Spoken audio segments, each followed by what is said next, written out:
and welcome to Politically Speaking. I'm David Shearman. My guest today is the mayor of Owen Sound, Ian Boddy. Ian, welcome back to Politically Speaking, and good to see you again. Good evening. Now, let's just say that it's been an interesting time since we have talked. We might as well go to the big ticket item, which of course is the budget conversation, which took 2 days, I think, since we last talked of when the council sat down in a special session, a special meeting as it's called, and had its conversations about the budget. But let's just talk a bit about the budget, because the capital budget is $15 million and 70 projects. Is that correct? I believe so. I can't remember the exact details. It's a lot of information that we look at one little bit at a time. You know, really setting the budget sets our agenda for the next year. You know, we can't do anything if we don't have the money for it. And so this is approving the money for things. So it really sets the course for 2022. Many years ago, councils used to look at the operating budget first, and then the capital budget, so roads and bridges and all those things that you have to do used to be second, and would often be cut because the money was already committed in operations. For about 10 years, the council has been looking at the capital budget first, trying to make sure that we're not leaving roads behind and things that we have to get done. So we spent a pretty well full day looking at the capital budget, where we're going to spend our money. And of course, over the last number of years, including this year, we've tried to dedicate an absolute 1% tax increase to capital. So, you know, whatever that tax increase ends up being for the taxpayer, 1% of that is automatically going to capital for roads and infrastructure and sidewalks and repairing some of those things that have been left behind for a number of years. Yes, people don't realize it's a combination of both capital and operations that compose the tax base, that compose our taxes, and you can't without the other. Our entire budget will be over $70 million, and we've got water, we've got wastewater that gets billed separately, obviously, and has to be billed separately. That's legislation. We can't just take tax dollars and set it aside to spend on water or wastewater. And of course, after Walkerton, the requirements for water especially are pretty important. And we'll probably be talking about that in a previous politically speaking appointment, because we'll get into water and wastewater at a different time, but it's a little bit different. So yeah, the capital is maintaining all those things that you see and some of the things that you don't see that are under the ground.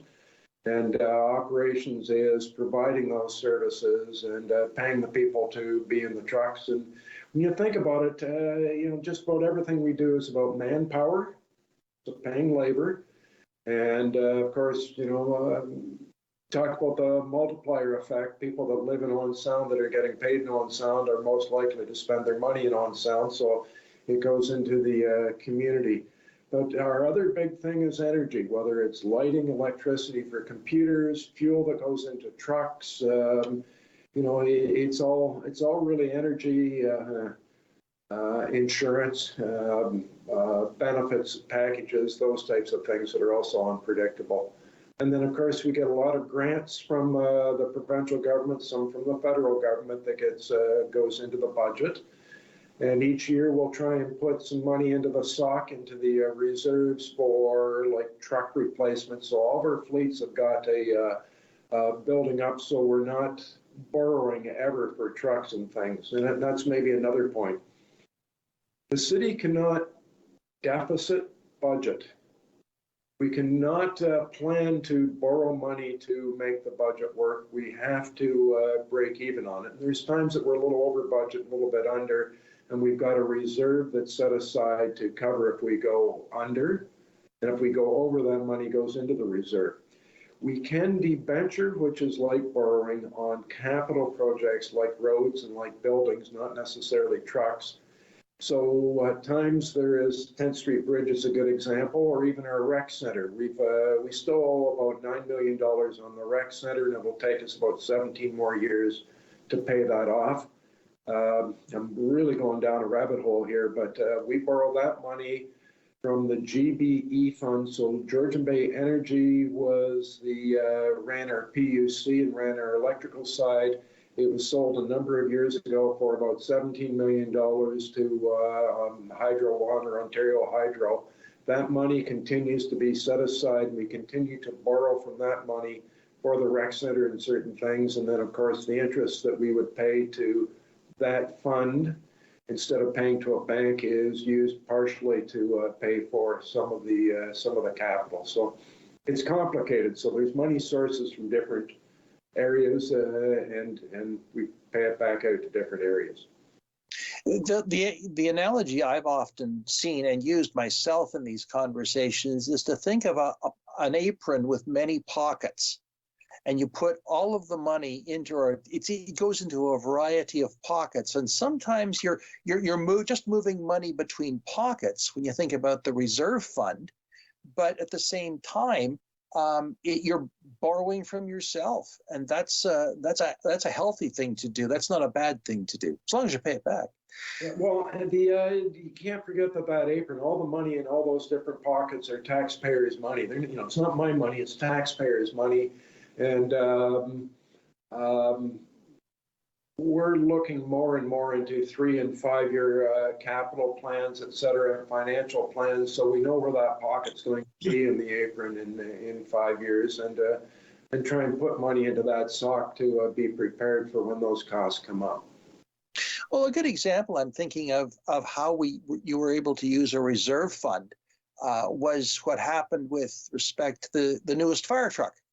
Now, I mentioned that because we were covering the Santa Claus Parade for Rogers TV. You could see that truck a mile away. I mean, when that thing was so lit up, and I was told that we didn't see the lights, you could practically see, you could light an airport with it. It was quite the spectacle for the Santa Claus Parade, but it's a very, very lit up kind of truck. But that was borrowed from the fire, or that was taken from the equipment reserve, I believe, for the fire department. So that isn't a borrow. We know that we've got to replace fire truck. They tell you that it's standard. It's supposed to be every 15 years, and I can't remember the exact amount. The last one was, I think, over 25 years or around 25 years. So during that period of time, we keep putting money in each year for the wear and tear of the truck. If you're in business, you talk about writing things off and depreciation. So, knowing that the truck is going to depreciate and in 15 or 25 years, we're going to have to replace it. You take the cost of that truck, estimate what it's going to be in 25 years, and try and put that amount of money into the reserve each year so that you can buy that truck cash when you're ready to go.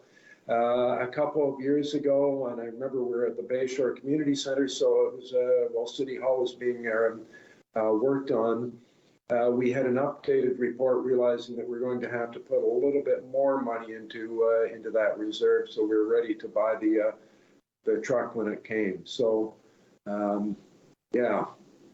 So the money, it's not borrowed. It's it's taking out our savings account. That's a specific fire truck savings account, I guess, is a way of thinking of it. Sure, but then again, that fire truck savings account gets replenished every year. Yeah. Yep. Yeah. Put money back in. Yeah. Now, a couple of things that have been very, very prominent in discussions. We're going to come back to the budget and taxes in a minute or two, but I did want to mention the airport, because that comes off the budget this year for 2022, correct? Correct. So the airport, and by the time this gets broadcast, I believe our airport will be sold, if I've got my date right. So it has cost the city approximately $230,000 to $250,000 a year for taxpayers' money to just to operate it a year. and we had capital expenses coming up. We were able to sell it for a good chunk of money, which we will probably put in with that GBE funds so we can continue to borrow it and use it as a legacy fund. But that decision will be made by council down the road. But we've reduced the the 250,000 in annual operating costs that we're able to put back into the budget and spend in other areas, which there's never a shortage of services required or or a need to spend money, unfortunately. Yeah, and I think if there is an upside of this rather controversial issue, it's that we will maintain the airport service, although it will be privately owned, and Meaford will continue to be able to receive the taxes from the airport. So it's a solution to the whole question.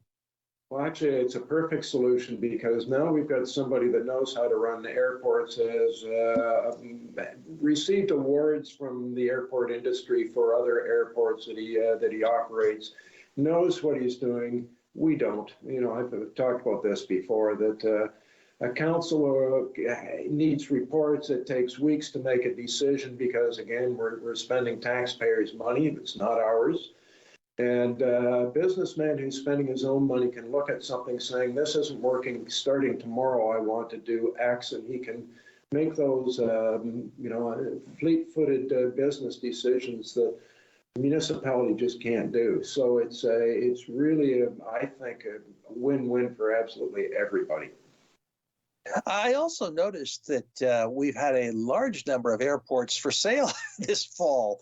We had the Walkerton Airport, or the Walkerton Hanover Airport. We had the Wyerton Airport as well. So I guess there was a sale on airports. Well, I think everyone's coming to the same conclusion. There would have been provincial funds to establish the airport and to get it built, and there would have been some provincial funds to help operate it for a few years. And then those dry up and leave it to the municipality. And we're all trying to figure out how to make ends meet without continuing to increase our taxes. And, you're probably going to mention it later. We've got some of the highest taxes in the province, and we've got to solve that, have to solve that. Oh, yes, we're going to get to that. But I wanted to go back to the budget for a moment. And in the capital budget, there was a bit of a surprise, I gather, with the mold at the Waterfront Museum, the old CN station. I'm not sure if it was a surprise or it's become an urgency more than anything. That I think we own 67 buildings and structures within Owen Sound that we've got to maintain, and we're constantly using duct tape and glue to chewing gum or something to plug holes and try and keep it going. This is a building that has some, it's got some treasures in it, frankly. It's got some of the collection of the Marine Rail Museum that needs to be protected. So they have done some repairs over the last number of years, but it needs, a real repair, not little repairs. And so it was an urgency that, we have to do this now, and we have to find the money to do it. So it wasn't a surprise. It's just to the extent of it and the urgency of it that hit us. Yes, and I think your comment about the number of buildings that the city owns of varying ages and stages as well. Some are very historic, some are very unique construction. So it's a big job to try and keep track of all those buildings. When you think of some of the stone buildings up at Harrison Park, like up at the, I think it's called the Community Center, though when we were growing up, I think we called it the Park Pavilion, but I could be wrong. Up by the tennis courts there, and just look at the stonework on it. Like it's a pretty neat old building that we've done some repairs on over the last number of years, and fixed washrooms to make them accessible, and got things in the level and changed the heating system. So there's a constant need, and sometimes you have to pick which ones going ahead. What's the most urgent this year? Well, that is what the city expects of its elected politicians, Ian. So Yeah, it's part of the responsibility. Yeah. comes with the territory. The bottom line of the operating budget is a 2.51% increase over 2021. And there was, is that the total rate, operations plus capital, or is that just the operating budget? No, that's the levy increase. So that includes the guaranteed 1% to capital as well as the increase in operations. That includes everything. So I think it was sort of like 2.9% when you look at our levy increase, and then when you combine it with Grey County and with the Board of Education and leveled out, it becomes about 2.51 or 49, I can't remember which, right around 2.5% increase for the levy that will go out to the taxpayers. Thank you. That's really helpful because I'd only seen the number itself with no reference to the fact that that is the blended number. So that's really helpful to know. Well, and you know, we wanted to come in really close to the inflation rate. We'd love to come in under the inflation rate, but that's really difficult again when, you know, what we're doing is paying people with negotiated contracts and paying for energy, electricity, gas, the same as everybody else. So, you know, the city, when you think we're using so much energy, that's a real pressure. And, you know, think about the size of the insurance coverage that we've got to have on everything. So those are sort of external things we can't necessarily control. But we're pretty happy when we can come in at 2.5 and wait till you see what some of our surrounding neighborhoods are talking about for percentage of increases. And we try and look at Aurelia, we try and look at Stratford, Woodstock, Collingwood, Brockville, those other comparators to us and see what they're looking at. And a lot of them are starting a lot higher than we have been. Yes, and I think I saw something like a 4% or 4.5% over in Saugeen Shores. So it's, I mean, that may be the inflation rate, but at the same time, it's a pretty hefty increase. So 2.51 today doesn't look that bad. Well, nobody wants to pay any increase, but you know, I've used the phrase before, especially on the capital side, that we spent years borrowing from the Bank of Asphalt, where, you know, we let streets deteriorate, and there's an interest that has to be collected on that. As if you do borrow it from the bank, we're borrowing it from the infrastructure that has to be updated at some point, and it has to be updated at a premium and a higher cost than it maybe would have been at the time because of inflation rates, et cetera. So I think last night we looked at, I'm going sideways, but we were at operations last night, and we were talking about we've completed all of our paving projects that we hope to get to. So 12 resurface and 3 repatch on streets.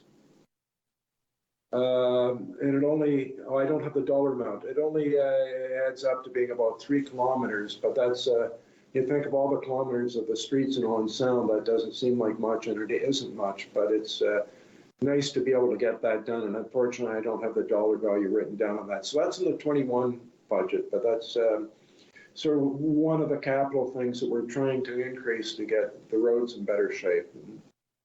Well, I have to say that I live around the corner from where one of the asphalt resurfacing projects happened, and it was nice to see. And it's certainly a lot smoother because it is a fairly heavily traffic street. So it's good to see. Yeah. Years ago, there's a comparative city that I'm not going to badmouth them, but there's a city that everyone was raving about as being the perfect city that Owen Sound needs to be more like them.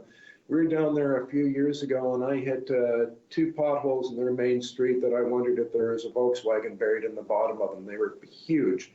So, that goes on all over the place for sure, and we know that, but we still want our streets to be as perfect as we can get them. Of course, of course. And one of the projects that will be in the pipeline, so to speak, will be the Alpha Street Hill, will it not? Yeah, that's probably overdue. A lot of trucks run down there that are going to the grain elevators, for example. And it's a hill, and there's water and wastewater and, everything. It'll be a big project that we'll do over a couple of years, but it has to be done, and it's overdue. Sure, sure. Well, it's going to be, I would say the engineering department in the city is never, ever without work. Correct. Yeah, they're busy. Yes, it'll be interesting to see how that plays out as well. Now, the other part of the budget which didn't get dealt with, and I believe has been moved to a special meeting of council, is transit, and that's a big gulp, as they say. That's a big gulp. So some people will remember the 2014 election that was all about transit and how can we possibly cut the service. In 10 or 11 years, the cost of running transit in Owen Sound has gone from $400,000 to what is now proposed, or was proposed, to $1.7 million. That's huge inflation. We have seen a steady decline of ridership, although we promoted it and done all those things we wanted to do. The reduction in ridership certainly accelerated during COVID, as would be expected, but it's going to take us quite a while to try and rebuild that as a result of COVID and otherwise, and we've been very lucky that we've been getting extra funds, COVID funds, for the transit to keep it going. Right now, approximately 8% of the total cost of running the transit is covered by fares and tickets. So, the 8% fees, the money that's generated is only 8%. About 12% is coming from gas tax, and the remaining 80% is covered by taxes. So it's something that we have to look at. We're going to have to make some hard decisions, and so we got a good report on, consulted with different members of the public of what we'd like to do with transit, but it might not be in reality with what we can afford, which is, how many times have we said that, on absolutely everything? Can we afford this? We'd love to have it, and we're going to have to make a tough decision on transit for sure. And we're trying to book a special meeting in January, because we've got some deadlines coming up that we have to hit with regard to budget and what we're going to, how we're going to set it for 2022. And when does the contract run out? A couple of months ago. So it's been extended. It was extended, and I think it was from June, but I could be wrong, and it'll have to be extended again to get us, into potential new contract, or, putting it out for a request for proposal. We would love to have electric buses, if possible, with the hills. We would love to consider hydrogen, given that we've got a hydrogen company that's going to be producing hydrogen, manufacturing and equipment, and we've got an opportunity to join them if we can. But boy, if you're ordering new buses and changing, if you're making changes to the contract, and you could be months before you get a new bus produced, and we all know, vehicles. Look at a parking lot of a car dealership, how difficult it is to get the product out because of COVID and shipping and supply chain and all those things. So lots to consider, and it's going to take us a while.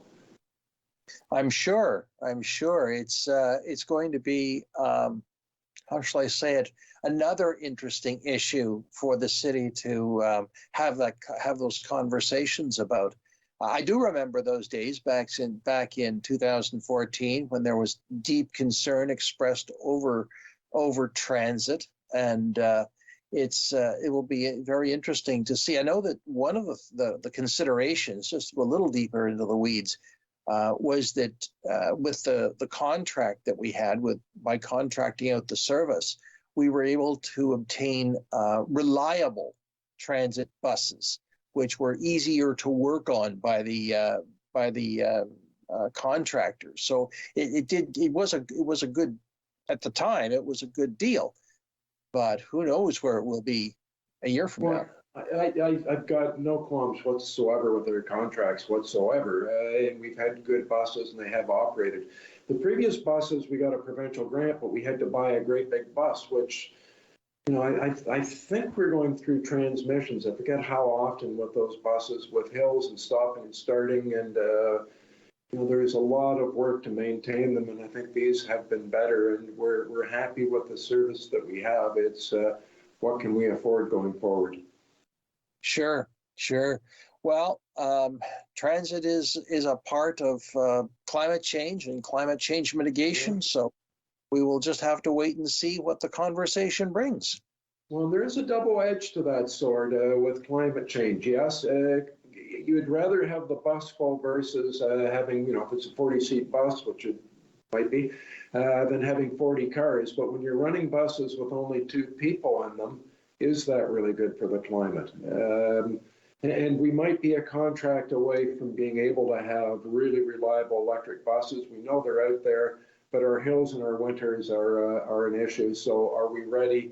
Is the market ready? Is the production ready? We're not sure. Where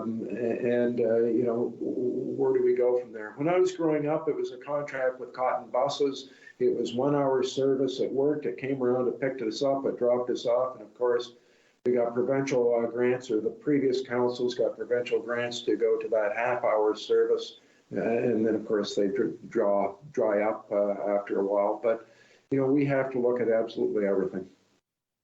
Yes, and I doubt we would ever want to put up the electric buses they used to call trolley buses in Toronto, where they were like streetcars powered by, there were lines running down the street, and the buses drew their electrical energy off the poles.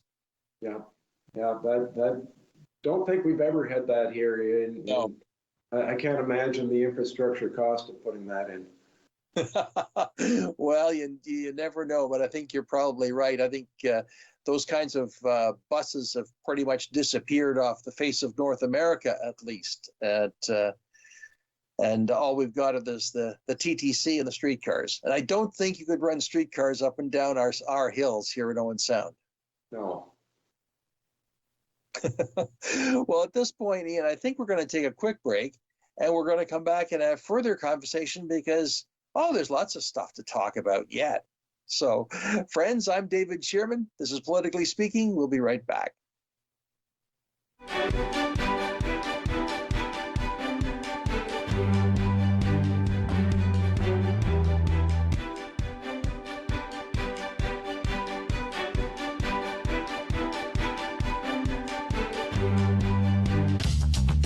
This program is brought to you by Ignite TV.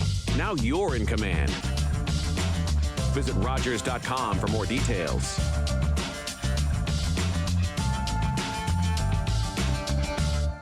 Leonard Thompson, 13 years old, diabetes mellitus, 65 pounds. Starve the child to let them live. The treatment's as cruel as the disease. It's a death sentence. Dr. Banting. This could be it. He's the first to receive this trial. But will it save him? It's not pure enough. So we try again. And again. And again.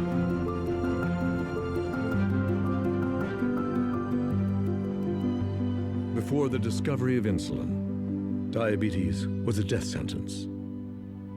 Banting, Best, Collip, and McLeod's breakthrough has saved millions of lives. Leonard Thompson's was the first. Focus better. Partner better. Sleep better. Breathe better. Love better. Work better. Friend better. Unwind better. Everything gets better when you get active. The opinions expressed in the following programs are those of the participants and do not necessarily reflect those of Rogers nor Rogers TV.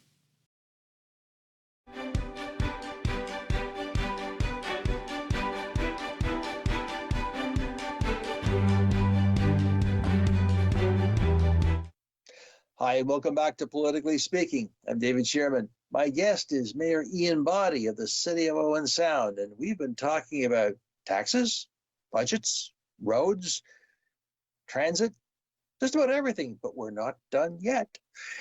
Ian, welcome back. It's good to be back. Now, moving on to the sort of related to the budget, but you had quite the soliloquy, dare I call it that, on economic growth and growing the tax base as part of the budget. And I was reading it, and you were pretty direct about things here in the city, that we've got to grow the tax base. Well, we've been talking about this for years. Some people remember sometime between 2014 and 2018, we pulled all the businessmen. I'm going to reword that. We pulled, it wasn't just men, obviously, and it wasn't just business. We pulled different people, and we tried to get different sectors of the community together at the Bayshore to discuss what we needed to do. And growth was pretty strongly there. But each year we get around to what are we going to cut, and it always seems to be, around growth. When you look at some of the municipalities around us that are growing a lot faster than we are, and it's constantly, why doesn't Owen Sound grow, and why is X growing? Why is Y growing? And you look, and they've got a really robust economic development plan to attract investment, attract jobs, attract housing, and we have been successful the last couple of years. But we need a plan to be consistent to grow the city a bit. Now, we're not talking about doubling it. We're not talking about anything like that. But right now, our taxes for the average house are over $4,000 per household. Next door at Georgian Bluffs, I think there's $1,700, and we're a lot higher than the rest of Grey County. And we look at the town of Blue Mountains that keeps growing. We look at Collingwood, and frankly, we do look at Saugeen Shores, and I'm forever getting, but Saugeen Shores has got Bruce Power, or Collingwood's got Blue Mountains Village, and certainly Interwest spent hundreds of thousands of dollars promoting that area for a number of years that we didn't have.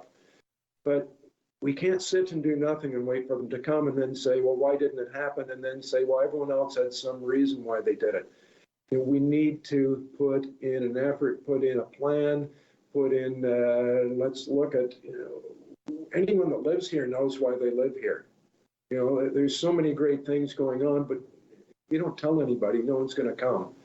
And I thought we did a great job for Are You Most campaign. We did a great job for Work From Home Capital. And in fact, I'm just going to pause there.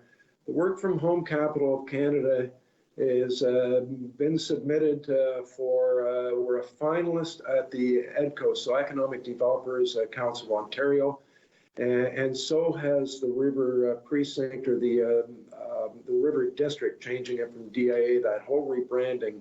We've been nominated and are finalists for 2 awards in that, and it's great for a local company like BC Hughes that put together the marketing campaign for him to get recognized across the country or across the province.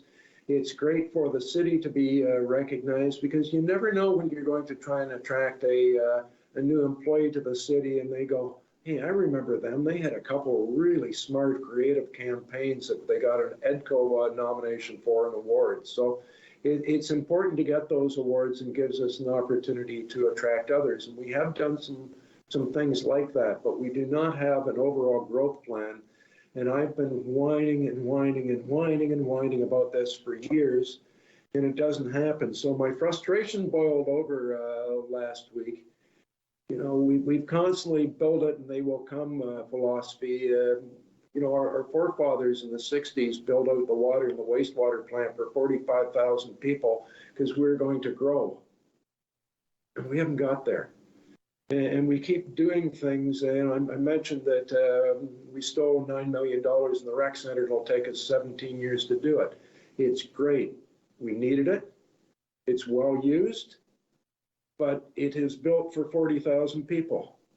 And before we go too far down the road, spending more on things that we keep, approving that we want to provide the services. We want to provide a bus service for 45,000 people. Can we afford it? We want to do these things. We want to, even the bus shelters were free. We got those donated, but you have to clean them. And we're having trouble getting a contract person to come and clean them. And it's costing us a lot of money. And we take these things and say, thank you, but we don't think about what's it going to cost us every year to do these types of things. And as long as we want to keep doing that, we can do that. But we can't keep charging over $4,000 per household for taxes when our neighbors are charging $1,500. And there's a wine that they come into our community and use all our facilities anyway. So why would they build anything? Leave that aside. We've got a great relationship with the mayor of Georgian Bluffs, and we do work together and we discuss things. And I really appreciate Dwight and Al before that. So it's they're doing what they're smart to be doing, but we're not doing what's smart for us, and we have to grow the tax base. So you've seen around town all the growth that is going on. Some of that will come online next year or the year after when it's completed and it gets assessed. One of the things that happened this year is a couple of large commercial places got reassessed, and their assessment value got appealed and got brought down, which removed the growth that we would have had. And if one commercial establishment gets their assessment base reduced by $300,000, that's like 60 homes that we've got to build to break even on that, and we're not building those 60 homes. So it's important that we try and attract and keep those commercial establishments profitable and healthy, and that we support them.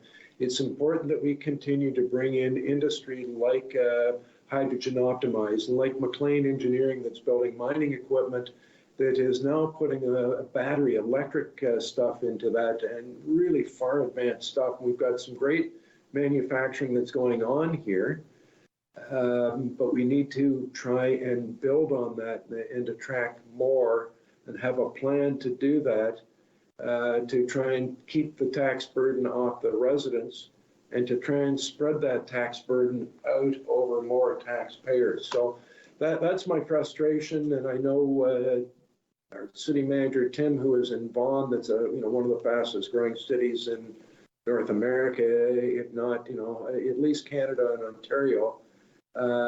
He gets it, but we keep forgetting that and then going, oh yeah, after we've set the budget. So I ask for a move to motion that we will get a report without changing the tax base and how we can move some of our move our chess men around the board. How do we get some of our staff, and how do we find funding and et cetera to be able to do a report and get moving in that, and not waste another number of years going, oh gee, we should have, and why aren't we doing that? And part of it's on me. I keep complaining at budget and then I don't put up my hand to move the motion. This year I did. It's interesting to hear this, Ian, because having had the mayors of almost all of the municipalities in Grey County and a couple from Bruce from time to time, what hearing you say is in some ways a common theme, and I think that it may be damped down by what's happened with COVID. But I've heard Mayor Soever, for example, say that we have to reduce the dependency on our tax base on our residential taxpayers, because they are asset rich but cash flow poor. So when you've got a house that's jumped to $800,000 in assessed value, all of a sudden your tax bill has gone through the roof and it becomes unaffordable, or it's very difficult to pay. So hold on on that. Just before you go to the next point, hold on that. Mm-hmm. If our budget is going to be the same no matter what the value of your house is. So if your assessed value just went from 400 to 800,000 because the entire market came up, your taxes are not going to double. The assessment value of your home isn't what we're talking about, the increase of assessment value.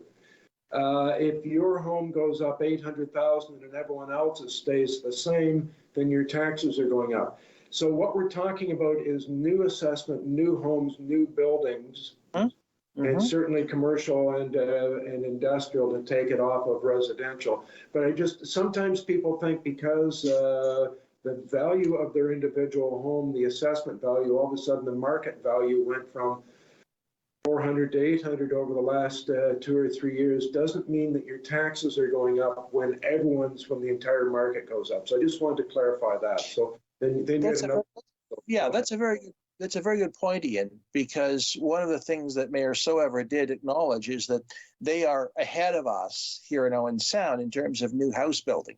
They are, and so that has kind of mitigated the tax issue that they ran into. And this, I'm going to say that's probably 3 years ago at least. But the other side of it is, and this is a question I did want to ask you, is that I just heard this week that Bruce County declined to put in development charges.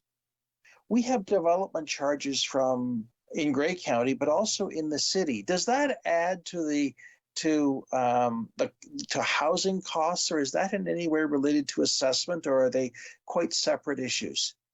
Separate issues, but we could have an entire show on that because it's really, once you get into development charges. So in a sense, if there's a new home coming on, then they should have to buy into your infrastructure is one way of looking at it. Saugeen Shores has much higher development charges than we do, and it doesn't seem to be an impediment that every time we try and increase development charges, then, I think there's certain neighborhoods in the town of Blue Mountains that they'll pay $40,000. We're talking about here.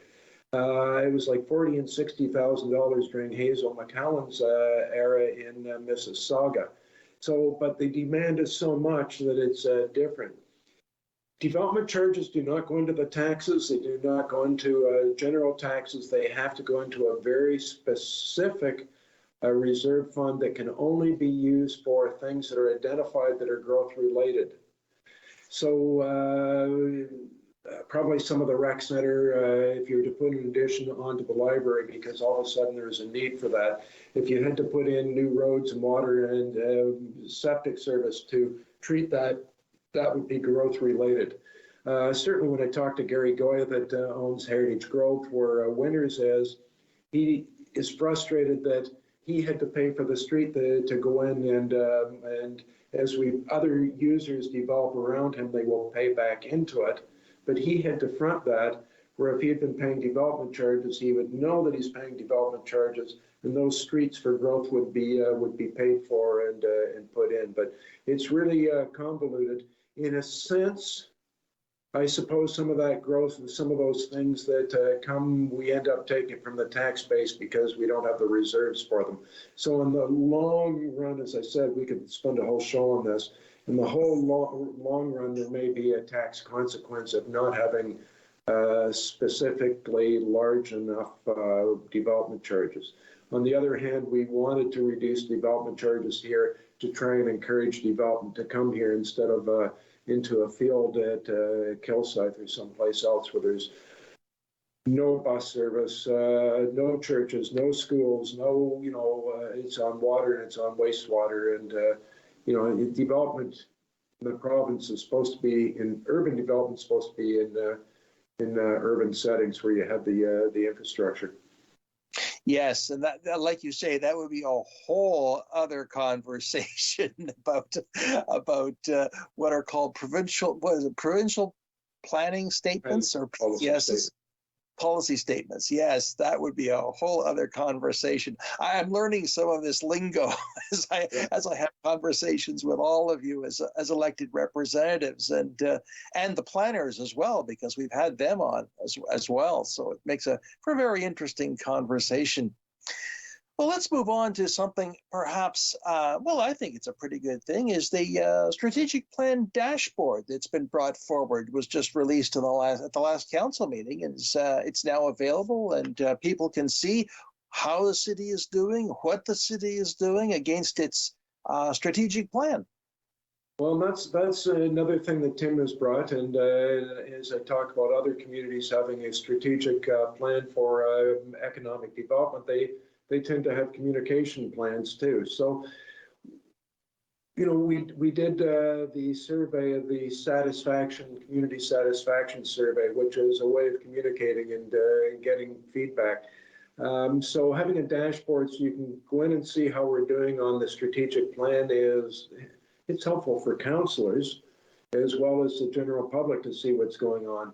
Last night at operations, we looked at a new plan that will be coming out, or a publication on, I think it's Know Your Snow, about, you know, how we remove, what our plan is for snow removal and snowstorms and sidewalks and roads and all those things, so you understand why your dead-end street might be the last one done, and what our policy is and how we get there. So it's trying to get those things out for people to be able to find themselves and read and understand, and it's that communication of getting the word out so people know what we're doing and understand what we're doing. So that's also why I do politically speaking and why I go on Open Line and those types of things. It's that communication. So it's nice to have that dashboard that people can go in and look at their own time and see how we're doing.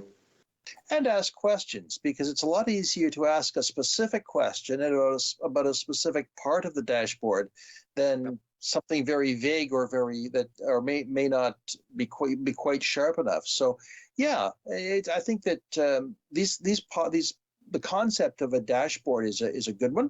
I've seen them used in many different areas. Often, a corporation or a nonprofit will use it to manage its governance. So it's good to see the city is doing that. Yeah, it's important. Absolutely. I certainly want to say that we appreciate you being on Politically Speaking on a regular basis, because it's really good to hear some of these ideas and to explain what are actually very complex concepts in many ways. Our conversation about development charges is a good example. But even as you say, snow removal or winter control, to use Mr. Kefalis's statement or description, winter control is important here in the city. All I know is that the plow goes by about 5 a.m, and I'm glad to hear it. I don't mind getting woken up by the plow rumbling by. Well, I used to get a lot of questions, and I used to forward it, and then I learned, this is when I first went on council, and I've learned those guys know what they're doing in those trucks. They know the pattern that they want to go that is the most efficient. It's been perfected over years. Somebody phoned in and said, why'd the plow just go past my house without the blade down and there's no snow? Well, what they were doing was transferring knowledge. There's a new driver coming on, so they're helping them understand the route and why. Times you get, why are they dropping salt when it isn't snowing? Well, wait 4 or 5 hours and we get freezing rain, you know why we drop the salt before, and that's to bond with the road before the water can bond with it. So like they know what they're doing, and it's really good. I had somebody complain a few years ago that they hadn't had a snowplow in 4 or 5 days, and we looked at the GPS and it had been down one side of their street twice and back up the other side in the previous about 36 hours. So, you know, sometimes the snow just comes so fast that we can't keep up. And when that's happening, we're concentrating on hills and 10th Street, right? Making sure that the major routes are always tried to maintain before we get to the side streets. So this whole plan is in the Know Your Snow publication that will be out in coming days. Excellent. Well, I'm sure people will be very interested in it. Oh, by the way, I'm sure you'll never, ever resolve the issue of the windrow at the bottom of the driveway that's 1.5 feet or 2 feet high. I mean, that's just one of those things. That's one of those things. I guarantee it'll be gone by July. Very true. Very true. Unless climate change decides to play a trick on us.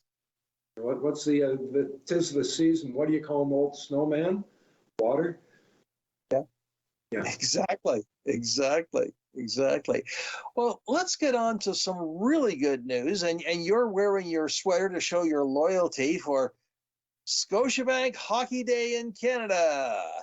And that is a Rogers TSN program along with Scotiabank, but it's going to be here in January. It is Sportsnet, not TSN. It's Sportsnet that puts it on every year. This is, I think, the 21st. We'll be here.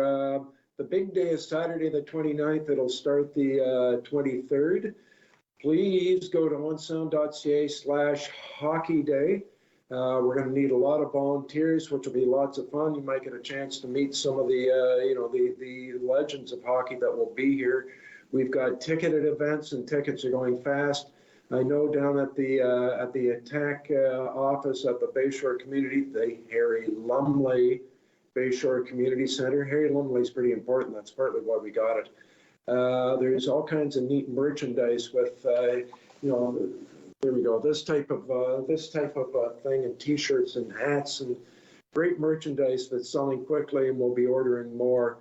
So it's going to be wonderful.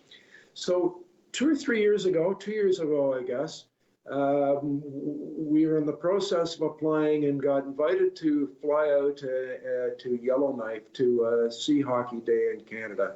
And of course, every time the camera went past, we had to hide because we couldn't let on that we were there because Sportsnet has to make the decision where the next one will be. And we had planned to be doing this in 2021, but COVID wiped it out. So we got bumped out to 2022.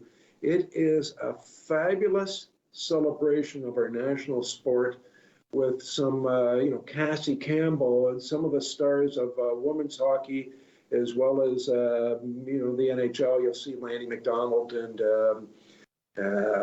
Wendell Clark and so many really neat people coming to town that are just out hanging out with people because that's what they love to do.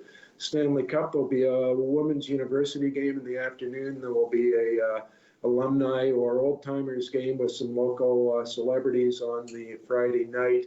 They do a concert at the Roxy with all about music, and it's really, really a fun festival. They'll attend schools and do hockey clinics with kids, and it's really a fun event for everybody. Yes, and then my apologies, Ian. Not only did you correct me, but the voice in my head corrected me. But that's all right. I'm allowed to make one mistake a show.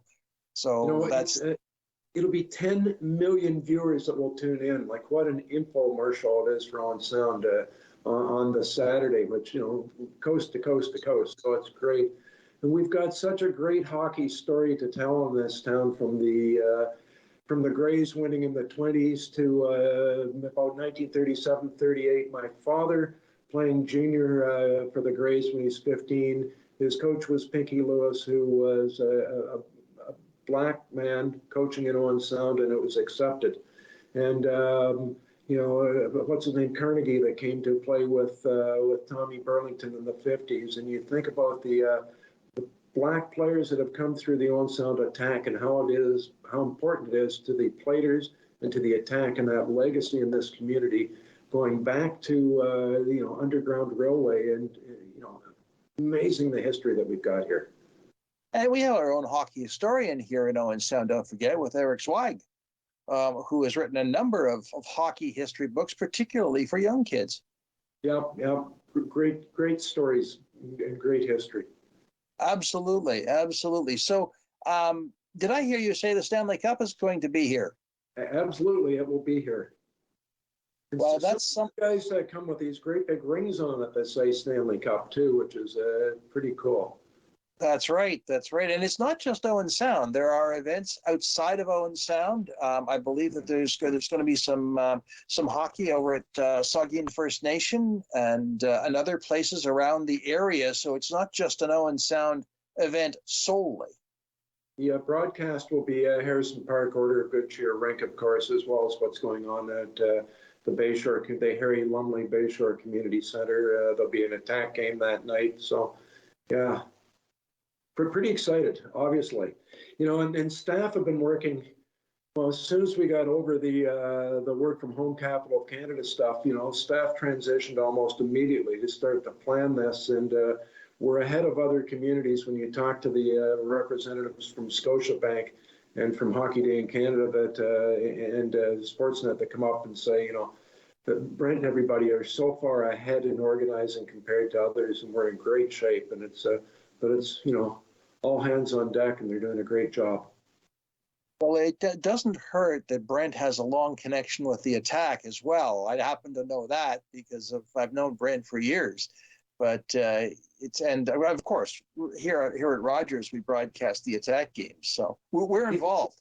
It was fun being at Yellowknife with Brent because there's different guys that had his jobs with other hockey teams, junior hockey teams, that are working for Sportsnet that knew him, and that fraternity of people in his business, it just spread. It was pretty cool. Yes, we're very lucky to have the what shall I say, the hockey energy we have in this city and this region. Yep. Now, I guess that'll be awfully close to Wyatt and Willie. Are you planning to wake up Wyatt and Willie with the hockey bill with the Hockey Day in Canada? No, what are they, the second? So they'd be a couple of days later. So we end on Saturday the 29th. Okay, so there's a day or two. People coming to their cottage and attending both events. It only makes sense that. Sure, we make this a regional festival. Yes. It's too bad we couldn't do that kind of annual thing every year, but the hockey thing every year. But I know how much time it takes and energy it takes, so we'll take it every once in a while. Yeah, it's going to be great. Yes, indeed. Yes, indeed. Now, tickets are available at the Attack box office, you said? Yes. For the events? Yeah, owensound.ca/hockey day is your best source of information. Sure. And there's lots of events planned all over, and we don't need to worry about missing something because there's probably more than you could ever do. Yeah, it's going to be great for kids. That it's a family thing. That's the best part of it. Yeah. Well, let's hope that COVID maintains. COVID behaves and we behave. So as we're going forward. Well, everything is in accordance with the requirements, and we'll be very careful with that for sure. Of course. Well, Ian, I want to thank you for being a part of Politically Speaking today. It's been a fascinating conversation from taxes to airport to economic development to hockey. So thank you again. And thank you, friends, for being a part of Politically Speaking. I'm David Shearman. We'll talk again.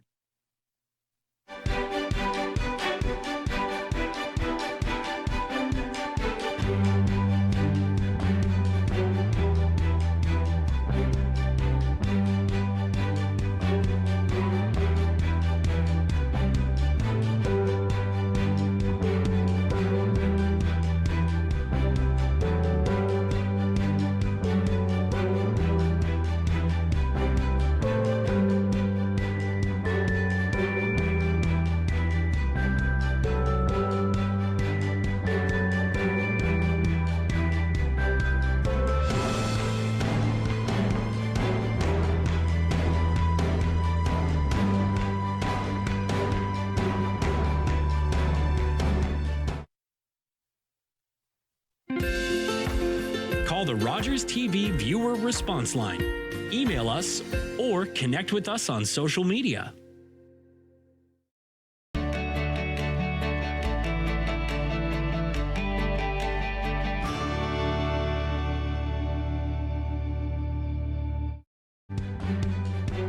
Hi, I'm David Shearman, host of Politically Speaking. Join me for my next show where my guest will be Mayor Ian Boddy of the city of Owen Sound.